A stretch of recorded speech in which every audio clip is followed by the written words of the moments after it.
আরে কি ব্যাপার স্যার, আজ তো অনেক দেরি হয়ে গেল, ভোর 4টে বেজে গেল। নাইট শিফট ছিল নাকি? প্রাইভেট জব এরকমই হয়, আসবার টাইমটা থাকে কিন্তু বেরোনোর কোনো টাইম থাকে না। স্যার ওই চেয়ারম্যান স্যার খুব রাগ করছিলেন। কেন? বলছিলেন যে আপনি এখনো সোসাইটির মেইনটেনেন্সটা আরে দেননি। দিয়ে দেবো, পালিয়ে যাচ্ছে নাকি?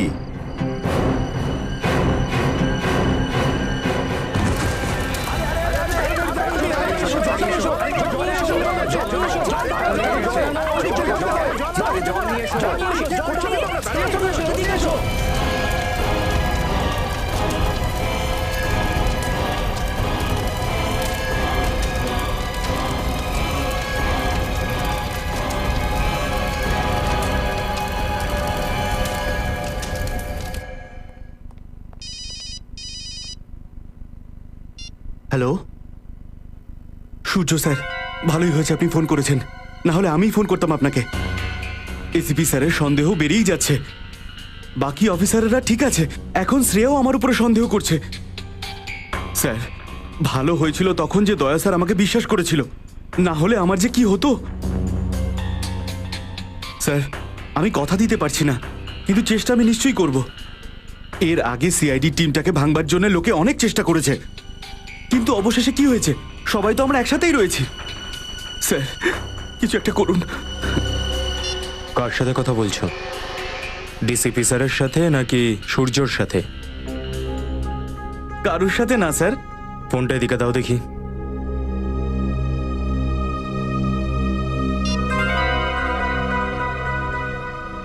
কারোর সাথে নয়।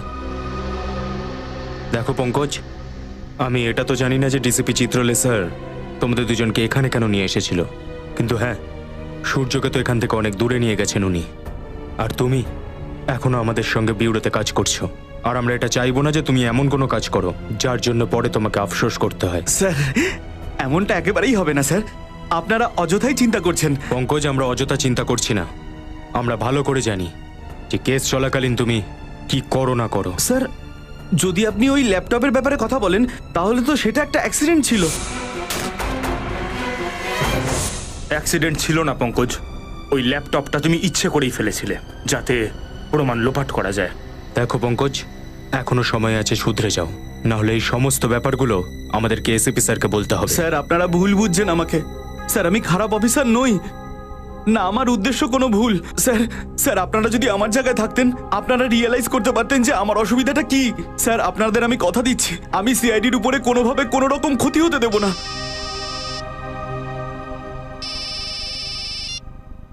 হ্যালো, কি আগুনে পোড়া লাশ? কোথায়?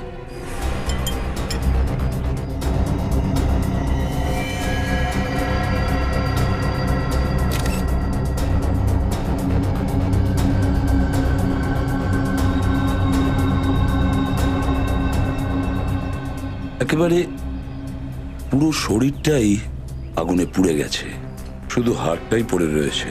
স্যার পেলভিসের সাইজ দেখে মনে হচ্ছে লাশটা কোনো মেয়ের। কোনো মেয়ের?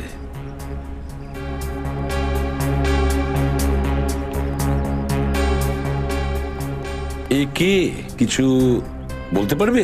চেনো তুমি? স্যার এটা নিশ্চয়ই দীপ্তির লাশ। দীপ্তি? কে দীপ্তি?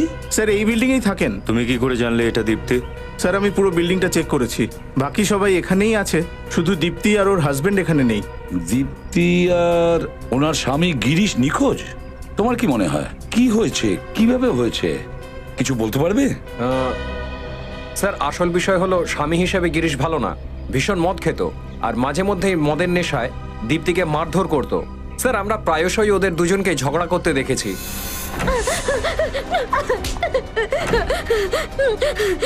এটা তোর আগে ভাবা উচিত ছিল। গিরিশ আমায় ক্ষমা করে দাও, আমি নেক্সট টাইম ভালো করে ডাল রান্না করবো, আমি ঠিক মতো নুন দেবো, আমায় ক্ষমা করে দাও গিরিশ। রান্না করতে যখন পারো না তাহলে বিয়ে করলে কেন?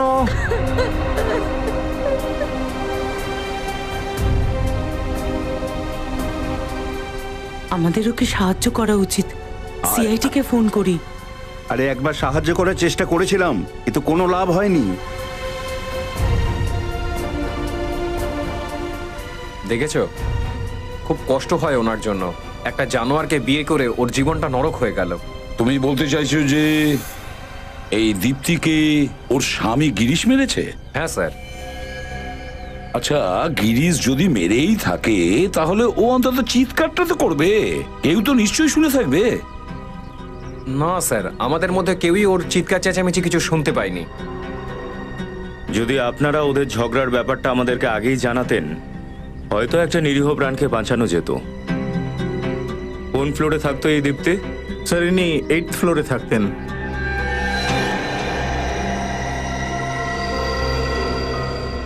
এই এই বাচ্চাটা দীপ্তির? হ্যাঁ স্যার, এই বাচ্চাটা দীপ্তিরই। 2 বছর বয়সেই বেচারা অনাথ হয়ে গেছে। কি দোষ ছিল বলুন তো বাচ্চাটার, যে ওর মাকে কেড়ে নেওয়া হলো? বাচ্চাটাকে কোনো ভালো বাড়িতে দত্তক দেওয়ার ব্যবস্থা করতে হবে। কয়েকটা দিনের জন্য আপনি কি বাচ্চাটাকে রাখতে পারবেন? হ্যাঁ sir. Thank you very much. যান।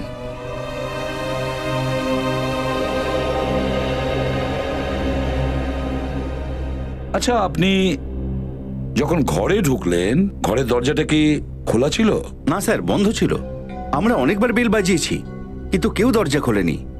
তারপর দরজাটা ভাঙতে হয়েছে।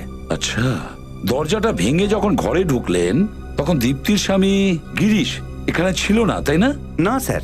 ঠিক আছে, যদি আমাদের দরকার পড়ে আপনাকে আবার ডেকে নেব, আপনি যেতে পারেন। Thank you sir.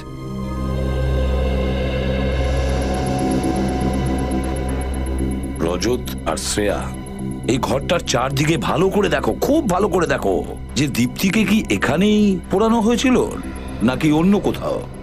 স্যার,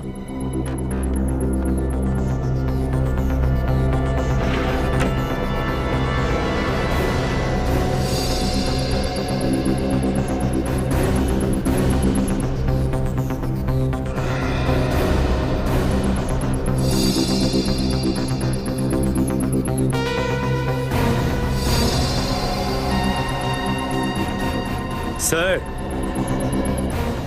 হ্যাঁ রজত, এই দুটো মোবাইল ফোন এখানে পেলাম। মনে হচ্ছে একটা ফোন দীপ্তির আর একটা ফোন গিরিশের। জেনে শুনেই গিরিশ এই দুটো রেখেছে যাতে আমরা ওর পিছু না নিই। স্যার, স্যার এই জায়গাটা দেখুন, হয়তো দীপ্তিকে এখানেই পোড়ানো হয়েছে। মনে তো হচ্ছে সেটাই। আর তারপরে এখান থেকে ফেলেও দিয়েছে। স্যার, স্যার এই কেরোসিনের জারটা পেলাম। দীপ্তিকে হয়তো কেরোসিন দিয়েই পোড়ানো হয়েছে। যদি মেনেও নিই দীপ্তিকে এখানে কেরোসিন ঢেলে পোড়ানো হয়েছিল, তাহলে এখানে তো পর্দাও রয়েছে। পর্দাতে তো কোনো পোড়ার দাগ নেই। নিজেকে বাঁচানোর জন্য দীপ্তি নিশ্চয়ই দৌড়ঝাঁপ করেছে। দেওয়ালে ধাক্কা লেগেছে, ফার্নিচারে ধাক্কা লেগেছে, জোরে চিৎকার করেছে, তারপরে বাথরুমে বা কিচেনে গেছে জলের জন্য। কিন্তু এখানে তো এরকম কোনো চিহ্ন নেই। আবার প্রতিবেশীরাও বলছে যে ওরা কোনো চিৎকারই শোনেনি। বুঝে উঠতে পারছি না যে এখানে কি হয়েছিল। স্যার, হতে পারে দীপ্তি আগে থেকেই অজ্ঞান ছিল। ইয়েস স্যার, না হলে আগেই মরে গেছিল। আর গিরিশ শুধু লাশটাকে পুড়িয়ে ফেলে দিয়েছিল, যাতে মানুষের মনে হয় যে দীপ্তির সাথে যা হয়েছে সেটা একটা দুর্ঘটনা। বুঝে উঠতে পারছি না কি কি হয়েছে এখানে। এটা কি?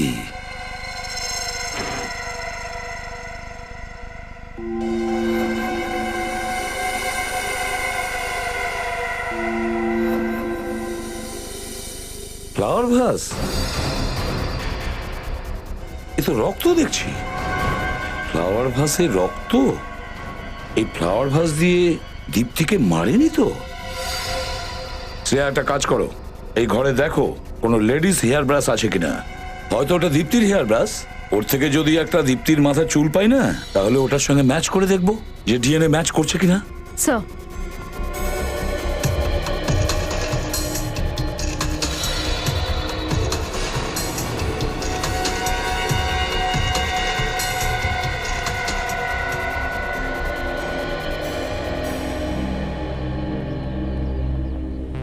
হ্যাঁ সারিকা, এক্সামিনেশন হয়ে গেছে? হ্যাঁ স্যার, আমি লাশটাকে ফরেনসিক ল্যাবে নিয়ে ঠিক আছে। যাচ্ছি। চলো।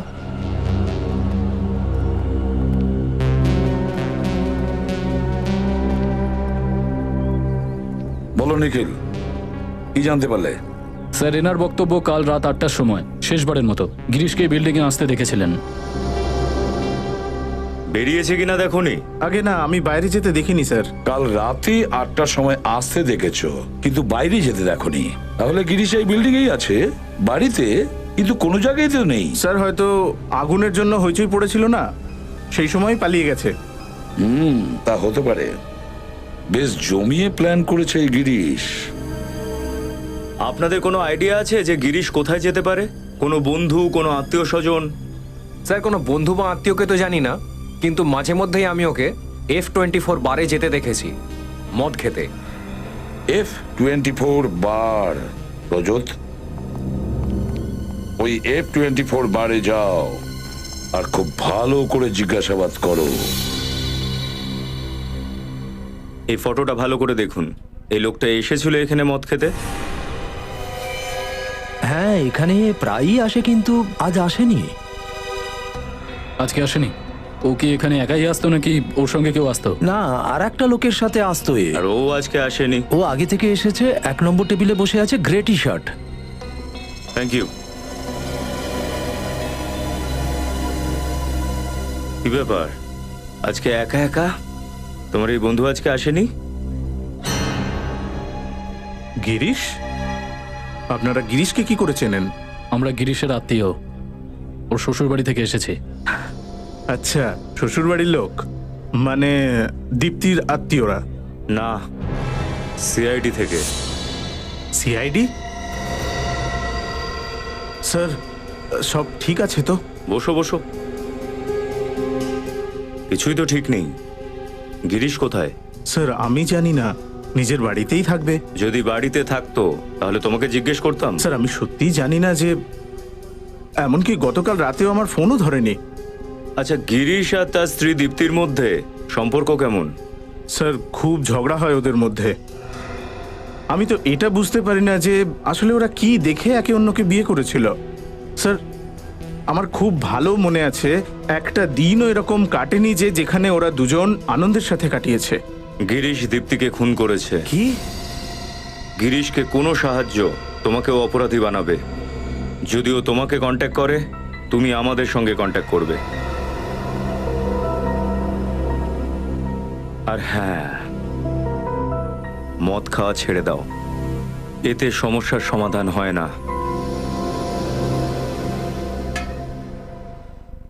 সারিকা, একটু তাড়াতাড়ি করো। হ্যাঁ স্যার, ব্যাস এক্ষুনি জানা যাবে।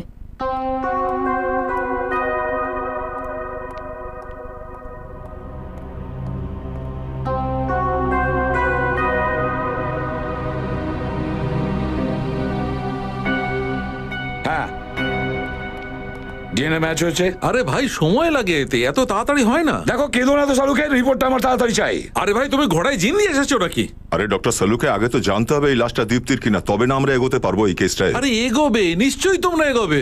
আরে ও ম্যাচ তো করছে।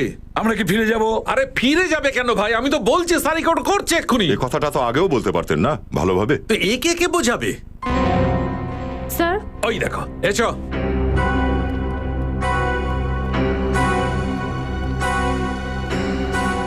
ডিএনএ ম্যাচ হয়ে গেছে স্যার। এই হেয়ার ব্রাশে লেগে থাকা চুল আর ফুলদানিতে লেগে থাকা রক্ত একজনেরই, আর এটা বডির সঙ্গেও ম্যাচ করে গেছে। এই লাশটা দীপ্তিরই। এই দুটো জিনিসই আমরা দীপ্তির বাড়ি থেকে পেয়েছি। তার মানে হলো, যাকে এই ফুলদানি দিয়ে মেরে পোড়ানো হয়েছে, আর তারপরে যার লাশটাকে 8 তলা থেকে নিচে ফেলা হয়েছে, সেই লাশটা তো দীপ্তিরই হওয়ার কথা।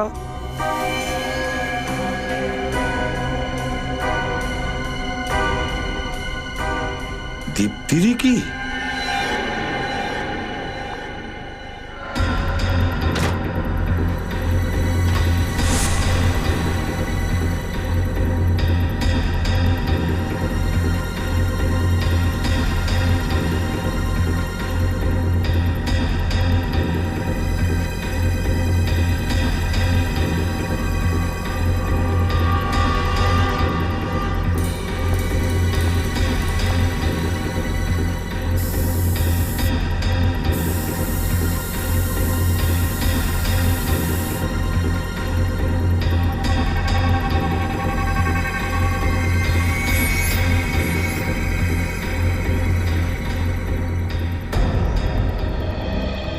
পেয়েছো?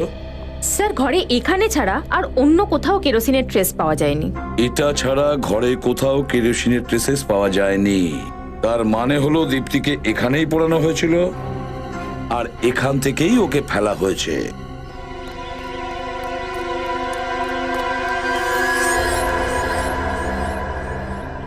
এই শহরে একটা তো জায়গা থাকবে যেখানে সিআইডি পৌঁছতে পারবে না। হ্যাঁ, এই জায়গাটা ঠিক আছে।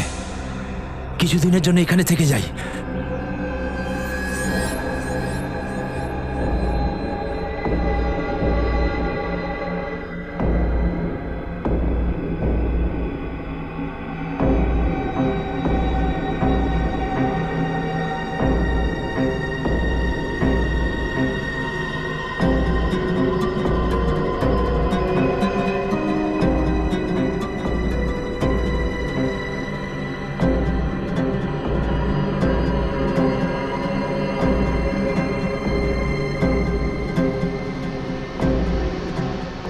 আমি জানতাম তুমি নিশ্চয়ই আসবে।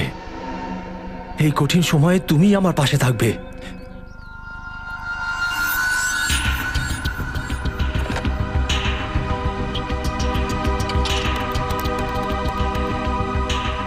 ফোনটা তুলছে না কেন? হ্যালো বিশেষ, আমি গিরিশ। আমি বিরাট বড় প্রবলেমে ফেসে গেছি। ওটা আমি ফোনে বলতে পারবো না। তুই এসে আমার সঙ্গে দেখা কর। আর হ্যাঁ, হ্যালো, এখানে আসার সময় কিছু টাকা পয়সা নিয়ে আসিস। এই 5-10 হাজার মতো। লেখ লেখ, অ্যাড্রেস লেখ।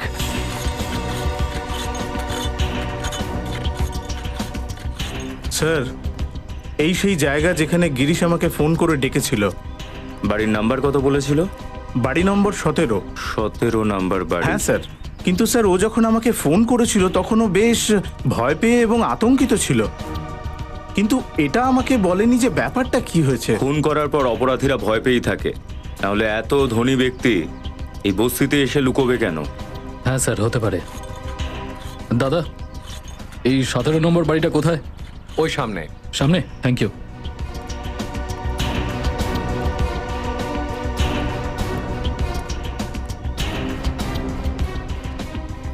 স্যার, এই সেই বাড়ি। দরজায় টোকা দাও। কে কে ওখানে? গিরিশ, আমি বিশেষ। ওকে দরজা খুলতে বলো। দরজা খোল গিরিশ। তোর সাথে কেউ আছে? ভাই, কেউ নেই আমার সাথে, আমি একা। মিথ্যে বলিস না। আমি সত্যি বলছি, তুই বিশ্বাস করছিস না কেন? গিরিশ, কে তোর সাথে আছে তাড়াতাড়ি বল। তুমি পেছনে সরো, এখানেই দাঁড়াও। নিখিল, দরজাটা ভেঙে দাও। Sir, CID.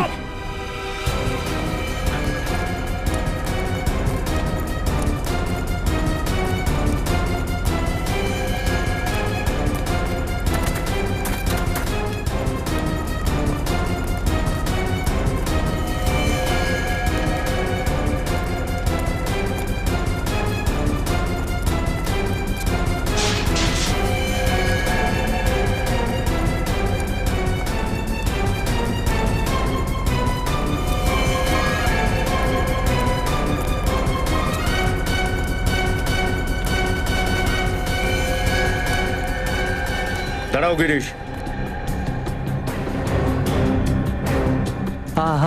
আমার কাছে আসবে না। আমি জেলে যেতে চাই না। গিরিশ, দাঁড়াও। ওখানেই দাঁড়াও, আমি কিন্তু জেলে যাব না। গিরিশ, আর পেছনে যেও না। গিরিশ, দাঁড়াও। গিরিশ, পেছনে যেও না, পড়ে যাবে।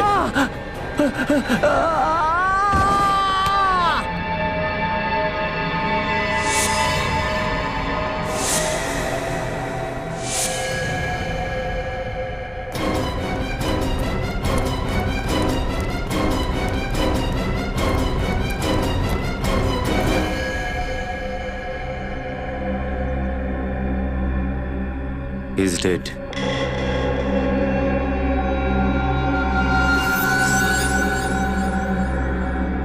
স্যার, এই হাতটা পুড়ে গেছে।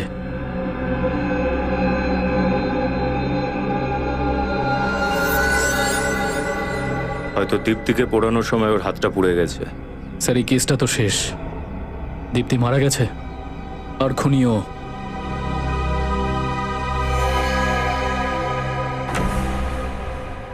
স্যার গিরিশ তো মরে গেছে, এই কেসটাকে বন্ধ করে দেওয়া যাক। এখন আর প্রমাণ খুঁজে লাভটা কি? না পঙ্কজ, মানছি যে খুনি মারা গেছে, কিন্তু যতক্ষণ না প্রমাণ হয় যে দীপ্তিকে খুন এই গিরিশই করেছে, ততক্ষণ তো আমরা নিশ্চিন্ত হতে পারবো না। আমাদের প্রথমে এটা জানতে হবে যে গিরিশ এই বাড়িতে লুকিয়ে কেন বসেছিল, আর এই বাড়িটাই বা কার। প্রত্যেকটা কোণা তল্লাশি করে দেখো, কুইক। আহা,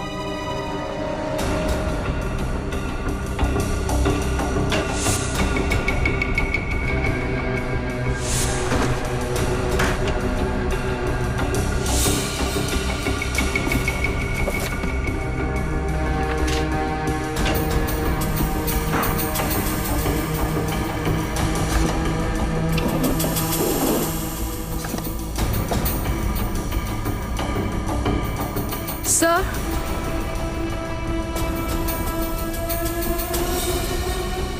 হ্যাঁ পুরবী। স্যার এই দেখুন, একটা মেয়ের ছবি, মনে হয় বাড়িটা এরই। প্রতিবেশীদের জিজ্ঞাসা করতে হবে, দেখো তো আশেপাশে কেউ আছে কিনা।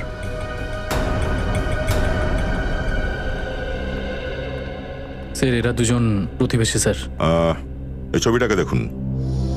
আপনারা এই মেয়েটাকে চেনেন? এ তো মীনাক্ষী, এখানেই থাকে। এখানে কি একাই থাকে নাকি ফ্যামিলির সাথে থাকে? এই মেয়েটার আত্মীয় পরিজন কেউ নেই, একাই থাকে। আপনি একে চেনেন? কে স্যার? গিরিশ নামের। এখানে এর সাথে দেখা করতে আসতো না? স্যার আমরা তো কোনোদিন দেখিনি। আচ্ছা, এই মীনাক্ষী এখন কোথায় সেটা বলতে পারবেন? ও তো কাল রাতেই চলে গেছে। চলে গেছে? কোথায়? কিছু বলেনি আমাদের। থ্যাংক ইউ, আপনারা যেতে পারেন। নমস্কার। মীনাক্ষী এখান থেকে জিনিস নিয়ে চলে গেছে, তাহলে এমনটা নয় তো যে এই খুনে গিরিশের সঙ্গে মীনাক্ষীও জড়িত আছে? এই ফটোটা নিয়ে চলো, আর দীপ্তির কাজের মেয়ে গোপী, ওকে বিউরোতে ডাকো। দেখা যাক ও কি জানে এই মীনাক্ষীর ব্যাপারে। আচ্ছা, তাহলে তুমি দীপ্তি আর গিরিশের বাড়িতে কাজ করো। হ্যাঁ সাহেব, বাসন মাজা, কাপড় কাচা, সব কাজই তো আমিই করতাম। দীপ্তি আর গিরিশ, ওদের সম্পর্ক কেমন ছিল? খুব ঝগড়া হতো সাহেব। এত ঝগড়া তো আমি আর আমার স্বামীও করি না, যত ঝগড়া সাহেব আর মেম সাহেব করতো। কি ব্যাপার নিয়ে ওদের ঝগড়া হতো? ছোটখাটো ব্যাপার নিয়ে ঝগড়া হতো। সাহেব তো বাহানা খুঁজতো দীপ্তি ম্যাডামকে মারা আর বকার জন্য। আচ্ছা, যেদিন দীপ্তি খুন হয়েছিল সেদিন তুমি কটার সময় কাজে এসেছিলে? সাহেব আমি তো সকাল 11টা নাগাদ এসেছিলাম, আর দুপুর 3টে নাগাদ সব কাজ সেরে চলেও গিয়েছিলাম। স্যার। হ্যাঁ স্যার, এই মীনাক্ষীর কোনো খোঁজ পাওয়া যাচ্ছে না। না নিজের বাড়ি ফিরে এসছে, না অফিসে গেছে। মীনাক্ষী নিখোঁজ? দয়া, হতে পারে মীনাক্ষী এর মধ্যে জড়িত গিরিশের সঙ্গে দীপ্তির খুন করার ব্যাপারে। হ্যাঁ স্যার, ঠিকই বলেছেন। এই হলো ওদের দুজনের ফোন রেকর্ডস। গত 1 মাসের মধ্যে ওরা একে অপরকে প্রায় 40 থেকে 50 বার ফোনে কথা বলেছে। ও কি মাসের মধ্যে 40 থেকে 50 বার ফোন? এত ফোন তো আমি আমার নিজের ওয়াইফকেও করি না। স্যার, স্যার আমার মনে হয় যে এই গিরিশ আর মীনাক্ষীর মধ্যে ভালোবাসা চলছিল, আর সেই জন্যই দীপ্তিকে মার্ডার করেছে। হতে পারে। একে মীনাক্ষীর ফটোটা দেখাও।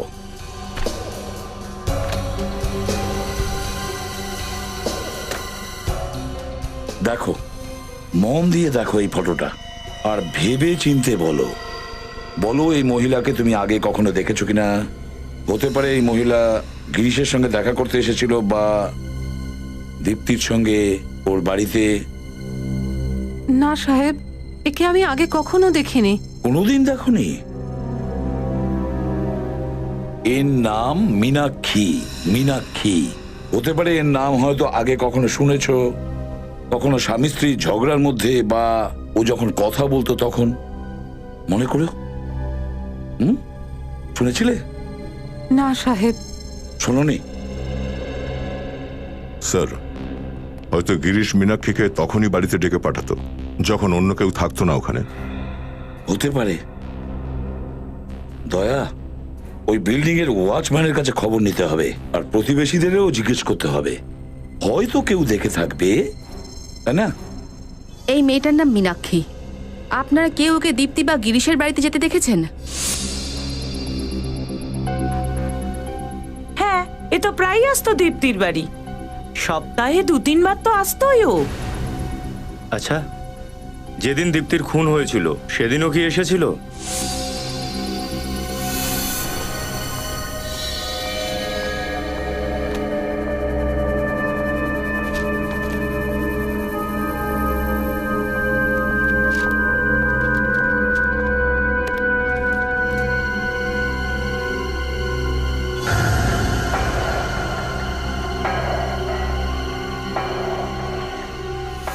হ্যাঁ স্যার, এসেছিল, আমার খুব ভালো মনে আছে। আচ্ছা, ও কটার সময় এসেছিল এখানে? এই মোটামুটি ঘটনার 2-3 ঘন্টা আগে। কখন বেরিয়েছে? না স্যার, বাইরে যেতে তো আমি দেখিনি ওনাকে। স্যার, তার মানে দীপ্তির খুনের পেছনে নিশ্চয়ই মীনাক্ষীর হাত আছে। হ্যাঁ স্যার, ও আর গিরিশ মিলে প্রথমে দীপ্তিকে মেরেছে, তারপর যখন হট্টগোল শুরু হয়ে যায় তখন দুজনে মিলে পালিয়ে যায়। হতে পারে এই গিরিশ আর মীনাক্ষীর মধ্যে কোনো প্রেম টেমের ব্যাপার আছে, তাই ওরা দীপ্তিকে মেরেছে। তাই এই মীনাক্ষীর ব্যাপারে সবকিছু জানতে হবে। যা কিছু হয়ে যাক, ও সিআইডির হাত থেকে যেন না বাঁচে। স্যার, মীনাক্ষীর ক্রেডিট কার্ডের ডিটেল পাওয়া গেছে। প্রতি মাসে কম করে 40 থেকে 50 হাজার টাকা হাত খরচ করতে মেয়েটা। 40 থেকে 50 হাজার টাকা প্রতি মাসে খরচ? দাদা, কিন্তু ওর স্যালারি তো 15,000। স্যার, হয়তো ওর এই সমস্ত খরচা গিরিশই দিত। এত বড় বিজনেস, ওর টাকার তো অভাব নিশ্চয়ই ছিল না। Grind cafe, grind cafe, grind cafe, grind cafe. দয়া, মনে হয় সব থেকে বেশি ওরা দেখা করত এই গ্রাইন্ড ক্যাফেতে, আর ওখানেই মীনাক্ষী গিরিশের সঙ্গেই দেখা করতে যেত। হ্যাঁ স্যার, যেদিন দীপ্তি মারা গিয়েছিল 13 তারিখে, সেদিনে ও এখানেই গিয়েছিল। ওই দিনও ও গ্রাইন্ড ক্যাফেতেই গিয়েছিল। তাহলে দয়া, মীনাক্ষীর কাছে পৌঁছতে সেই রেসিপি ওই গ্রাইন্ড ক্যাফেতেই পাওয়া যাবে। Grind cafe.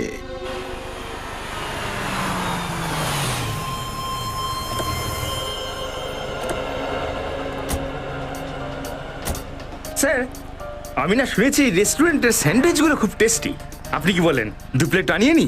জিজ্ঞাসাবাদও হয়ে যাবে, পাশাপাশি জল খাবারও হয়ে যাবে। সব সময় তোমার খিদে পায়, আগে কাজ করো। সিআইডি। সিআইডি? আমাদের কিছু জানার আছে। কিন্তু আমাদের রেস্টুরেন্ট তো খুব ভালো। গত মাসে ফুড ইন্সপেক্টরও আমাদের A+ সার্টিফিকেট দিয়েছে। না দেখুন। না না না না, তার কোনো দরকার নেই। আপনি শুধু এই ছবিটা দেখুন। মীনাক্ষী নাম ওর, ওকে চেনেন?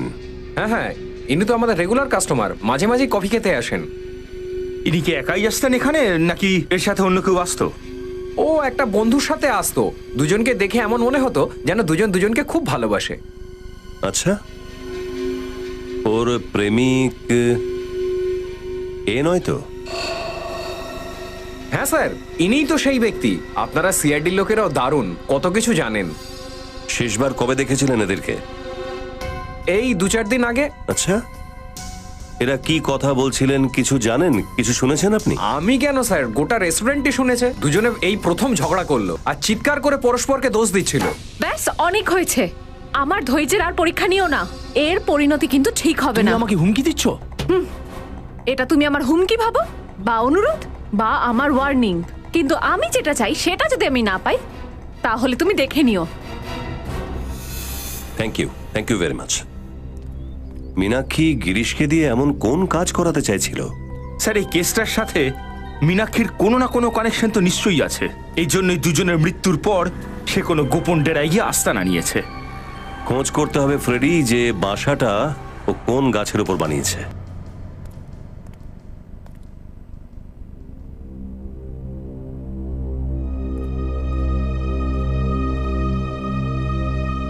কি হয়েছে স্যার? আপনাকে একটু চিন্তিত দেখছি। না ফ্রেডি, আমি শুধু এই কেসটার ব্যাপারে ভাবছি। না না স্যার, আরো কিছু হবে। বলুন না, আমি কাউকে কিছু বলবো না, প্রমিস। না না না, কিছুই না ফ্রেডি। কিছু তো আছে স্যার, প্লিজ বলুন। ফ্রেডি, তোমার সালোনিকে মনে আছে? সালোনি, সালোনি, হ্যাঁ, চোখ খোলো সালোনি, সালোনি চোখ খোলো সালোনি। স্যারে, সালোনি? হ্যাঁ, ওর নাম সালোনি। ওর স্মৃতিশক্তি হারিয়ে গেছে। আরে, প্রশান্ত সালোনি ওর স্বামী।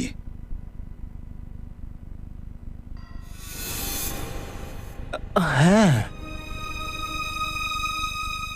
আজ তাও 1.5 বছর হয়ে গেছে ও আমার জীবন থেকে চলে গেছে, কিন্তু আজ ওর স্মৃতিগুলো আমার পিছু ছাড়তে চায় না। ওর ওই নিষ্পাপ চোখ দুটো আমাকে ঘুমোতে দেয় না। কিন্তু আমি কি দুর্ভাগ্যবান, ওর কাছে তো আমার স্মৃতিটুকুও নেই। ও তো এটাও জানে না যে ওর জীবনে শচীন নামের কোনো ব্যক্তি কখনো ছিল। আমারই বোধহয় কপালটা খারাপ।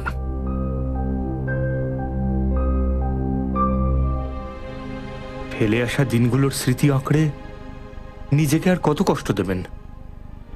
সামনের দিনগুলোর দিকে চোখ মেলে দেখুন স্যার, দেখতে পাবেন জীবন কিভাবে দুহাত বাড়িয়ে আপনাকে স্বাগত জানাচ্ছে। ফ্রেডি, তোমার সাথে কথা বলে মনটা হালকা হয়ে গেল। It's my pleasure. Thank you. আসুন স্যার, ইনি হলেন বিশেষ। ইনি বলছেন যে ইনি জানেন না মীনাক্ষী কোথায়। দেখো বিশেষ, মীনাক্ষীর ফোন বারবার বন্ধ পাচ্ছি, আর ওর কাছে পৌঁছানো খুব দরকার। তাই মীনাক্ষী কোথায় আছে পরিষ্কার করে বলো, আর না হলে খুব খারাপ হবে। স্যার, আমি আপনার এই অফিসারকে 50 বার বলেছি স্যার, আমি জানি না মীনাক্ষী কোথায়। কেন তুমি জানো না? কেন তুমি জানো না? গিরিশের সব থেকে কাছের বন্ধু তুমি ছিলে, আর তাছাড়া ওর বিজনেস পার্টনারও তুমি। তাহলে তুমি কেন জানো না? হ্যাঁ, গিরিশ ছাড়া মীনাক্ষীর যদি কিছু দরকার পড়তো ও তো আগে তোমাকেই কন্ট্যাক্ট করতো, তাই না? কে? মীনাক্ষী আমাকে কখনো কন্ট্যাক্ট করেনি স্যার, আর ও যদি আমায় কন্ট্যাক্ট করে আমি নিজেই আপনাকে বলে দেবো স্যার। স্যার, আমি আপনাকে মীনাক্ষীর বাড়ি অবধি নিয়ে গেছিলাম স্যার, আর আমি আপনাদেরকে গিরিশ পর্যন্ত পৌঁছে দিয়েছিলাম স্যার। কিন্তু আমি এটা জানতাম না স্যার, এটা করলে ওর মৃত্যু হয়ে যাবে স্যার। দেখুন, গিরিশের মৃত্যুটা একটা দুর্ঘটনা, আর সেটা ওর নিজের দোষই হয়েছে, নিচে পড়ে যাওয়ার জন্যে। আর এই দোষটা আপনি আমাদের উপর দিতে আসবেন না। দেখুন, আমি কাউকে দোষ দিচ্ছি না, কিন্তু আপনারা আমার কথা বিশ্বাস করছেন না কেন? তাছাড়া এই কেসের শুরু থেকেই তো আমি আপনাদের হেল্প করছি স্যার, আর আপনারা আমাকেই সন্দেহ করছেন স্যার। সেটা তো মীনাক্ষীর অফিসে গেলেই জানতে পারবো বিশেষ বাবু, যে তোমার কথাটা কতটা সত্যি আর কতটা মিথ্যে। কি মীনাক্ষী খুন করেছে? আগে হ্যাঁ, আর ও এখন ফেরার। না স্যার, এটা হতে পারে না। মীনাক্ষী কাউকে খুন করতে পারে না স্যার। কেন? তুমি এত জোর দিয়ে এই কথাটা কি করে বলছো? মীনাক্ষী খুবই ভালো একটা মেয়ে স্যার, আপনি চাইলে এখানে সবাইকে জিজ্ঞাসা করতে পারেন।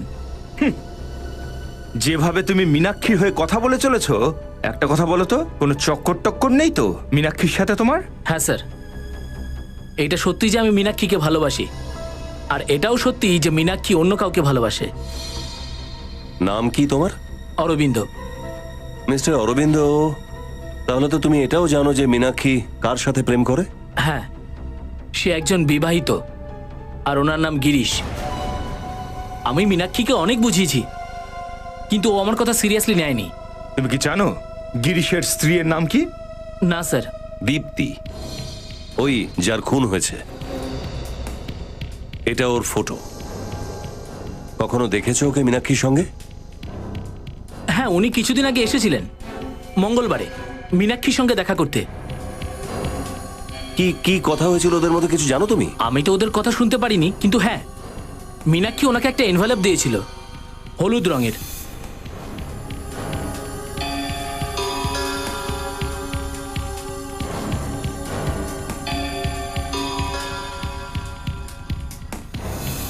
খাম? কি ছিল ওই খামের মধ্যে?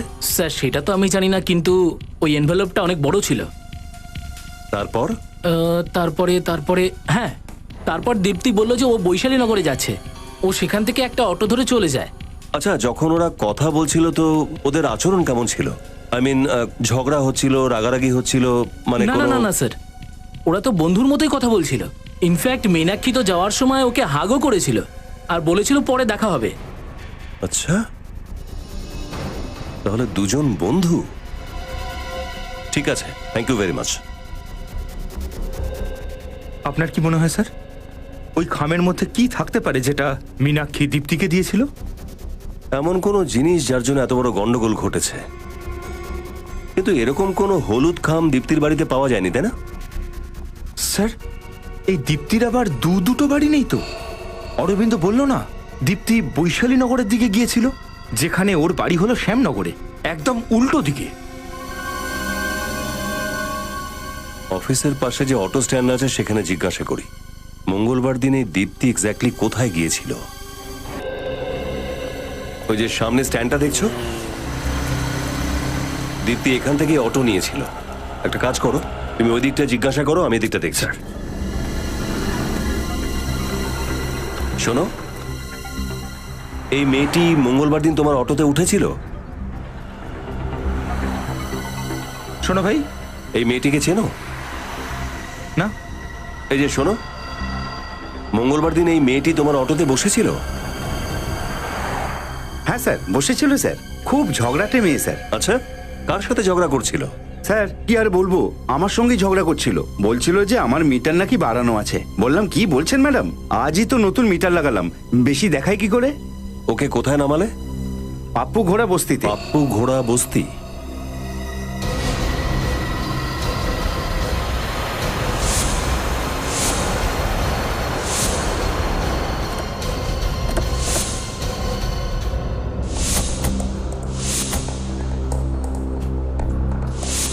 তো দীপ্তি রিক্সাতে করে এইখানে আসতো, এই বস্তিতে? কিন্তু স্যার, দীপ্তির এখানে কি কাজ থাকতে পারে? কিছু তো গন্ডগোল আছে। এখানে আসার কারণ জানতে গেলে জিজ্ঞাসাবাদ করতে হবে। সবাই কাজে লেগে পড়ো। স্যার,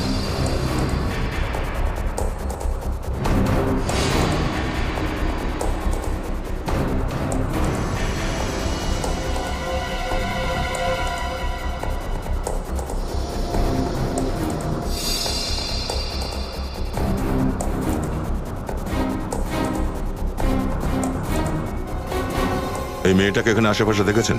না, দেখিনি। এখানে কারোর সঙ্গে দেখা করতে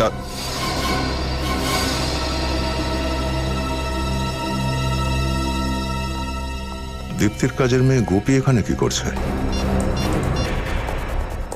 হ্যালো নিখিল, তোমরা সবাই পেছনের গলিটায় চলে এসো, কুইক।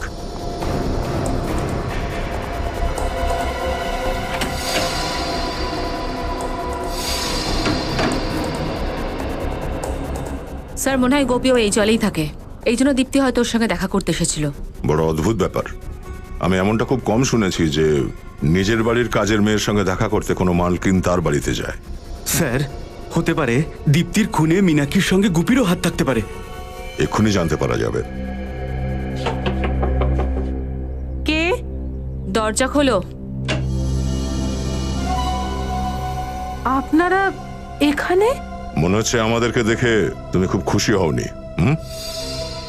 না না, সেরকম ব্যাপার না। তাহলে ব্যাপারটা কি?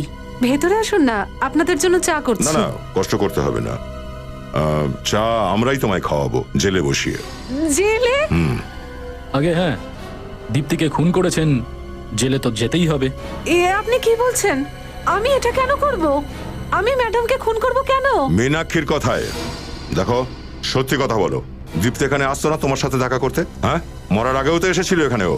হ্যাঁ সাহেব, এসেছিল। ও একটা জিনিস রাখতে চেয়েছিল আমার কাছে। কিরকম জিনিস? এক মিনিট।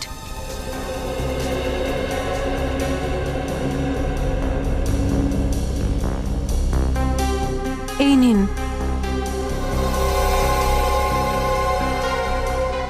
স্যার, এটা তো সেই হলুদ খাম যেটার ব্যাপারে আমরা মীনাক্ষীর অফিস থেকে জানতে পেরেছিলাম।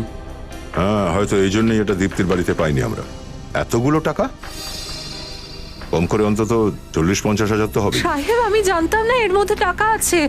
আমাকে তো দীপ্তি ম্যাডাম খাম দিয়েছিল, বলেছিল সাবধানে রাখিস, কিছুদিন পর মীনাক্ষী আসবে আর এটা নিয়ে যাবে। আর ও চলে গেল। তার মানে তুমি মীনাক্ষীকে আগে থেকেই চিনতে, আর তুমি বিরুতে আমাদের মিথ্যে বলেছিলে? হ্যাঁ ম্যাডাম, আমি ভয় পেয়ে গিয়েছিলাম। আমি ভাবলাম আমি ফেসে যাব এসবের মধ্যে। স্যার, এই কেসটা তো জিলাপির মতন গোল গোল করে ঘুরে যাচ্ছে। আচ্ছা, মীনাক্ষী টাকা নেওয়ার জন্য কবে আসবে? ওর ফোন এসেছিল, ও আজ রাতে 12:30টার সময় চলে আসবে। আজ রাত 12:30টায়? ঠিক আছে। এবার তুমি সেটাই করবে যেটা আমরা বলবো।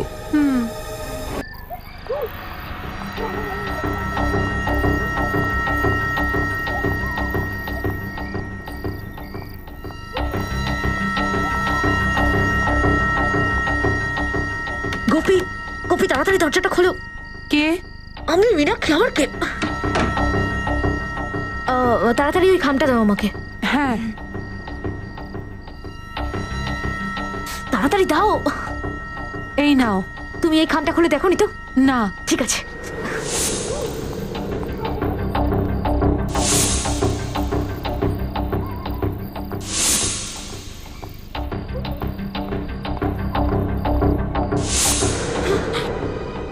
তোমার খেলা শেষ হয়ে গেছে মীনাক্ষী।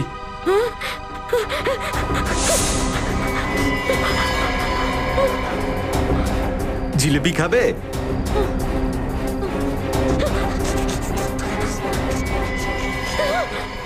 বিঘ্ন ঘটার জন্য খুবই দুঃখিত মীনাক্ষী।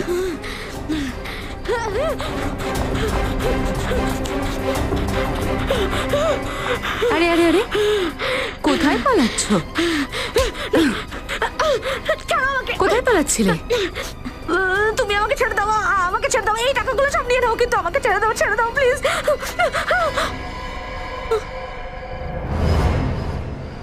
দীপ্তি, সিআইডি অত সস্তা নয়, বুঝেছো?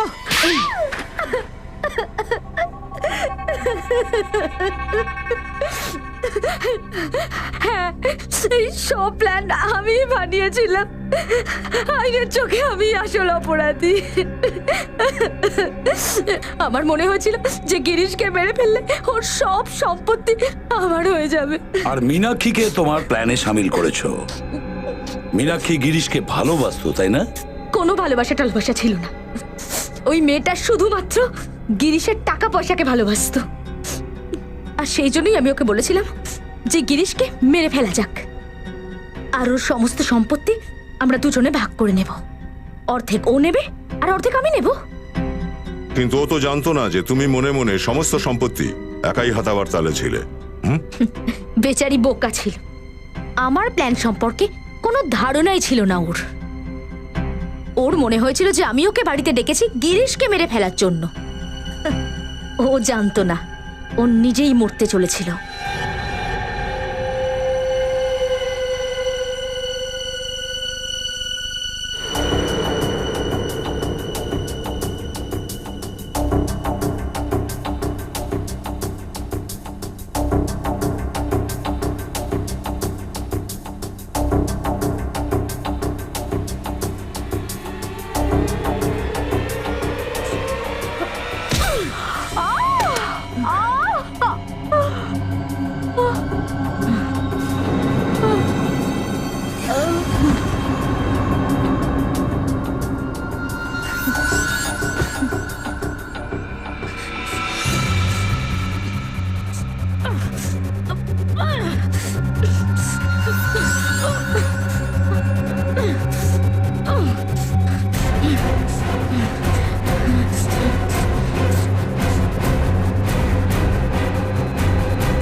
তারপর প্ল্যান অনুযায়ী আমি ওর লাশটা জ্বালিয়ে ফেলি।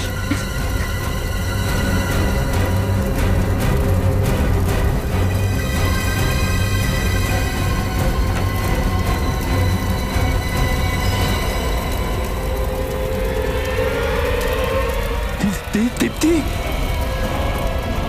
দীপ্তি, নেশার ঘোরে গিরিশ তো এটাও বুঝতে পারিনি যে ওই আগুনে দীপ্তি নয় মীনাক্ষী পুড়ছিল। দীপ্তি কাপুরুষের মতো ওখান থেকে পালিয়ে যায়।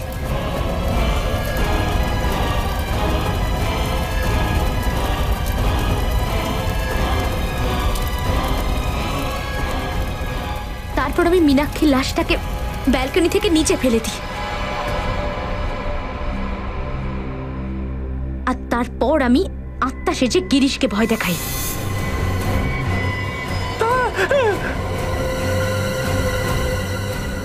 ও ভয় পেয়ে পালিয়ে যায়, আর আপনাদের কাছ থেকে পালাতে পালাতে ও নিজেই নিজের মৃত্যু ডেকে আনে। কিন্তু তুমি মীনাক্ষীর কাছ থেকে টাকা নিয়ে সেটা কাজের মেয়ের কাছে রাখলে কেন? কারণ আমি ওর সামনে হতভাগ্য বউয়ের অ্যাক্টিং করতে চেয়েছিলাম, আর সেই জন্য আমি ওর থেকে টাকা ধার নেওয়ার নাটক করি, আর ওই টাকাই আমি আমার কাজের লোককে দিয়ে দিই। আমি জানি যে তোমার স্বামী তোমার উপর অত্যাচার করত, মদ খেত, এমনকি তোমাকে মারধরও করত। তুমি আইনের শরণাপন্ন হতে পারতে, আইনের সাহায্য নিতে পারতে, আইন সেটা আটকাতে পারত। আমরা এটাই চাই যে যে স্বামী তার স্ত্রীর ওপর অত্যাচার করবে তাকে কঠোর থেকে কঠোরতম শাস্তি দেওয়া হবে। কিন্তু তুমি আইন তোমার নিজের হাতে নিয়েছো। পরিণাম কি হলো? তোমার ক্ষতি তো তুমি নিজে হাতে করলে, তাই না? কখনো তোমার ছোট্ট ছেলেটার কথা ভেবেছো? কখনো ওর কথা মনে করেছো? একবারও সেটা ভেবে দেখোনি যে এইসব করার পরে যখন তুমি ধরা পড়বে, তুমি জেলে যাবে, তখন ওর কি হবে? আমি কি ভেবেছিলাম না কিছু ধরা পড়ে যাব? আমার মনে হয়েছিল যে আমি সব টাকা পয়সা নিয়ে অনেক দূরে চলে যাব, আর আমার ছেলের সাথে একটা নতুন জীবন শুরু করব। তুমি নতুন জীবন শুরু করবে তোমার নিজের ছেলের সঙ্গে। শুরু হয়ে গেছে তোমার নতুন জীবন, কিন্তু জেলে বসে। কিন্তু দুঃখের বিষয়, তোমার ছেলেরও একটা নতুন জীবন তুমি শুরু করে দিলে, মা বাবা ছাড়া একটা দুঃখের জীবন। তোমার ছেলে যখন বড় হয়ে তোমাকে প্রশ্ন করবে যে মা বলো, কেন আমি ছেলেবেলা থেকে মা বাবার ভালোবাসা থেকে বঞ্চিত, তখন কি উত্তর দেবে? পারবে সত্যিটা বলতে? পারবে না তো? অনেক বড় ভুল করেছো তুমি দীপ্তি, অনেক বড় ভুল।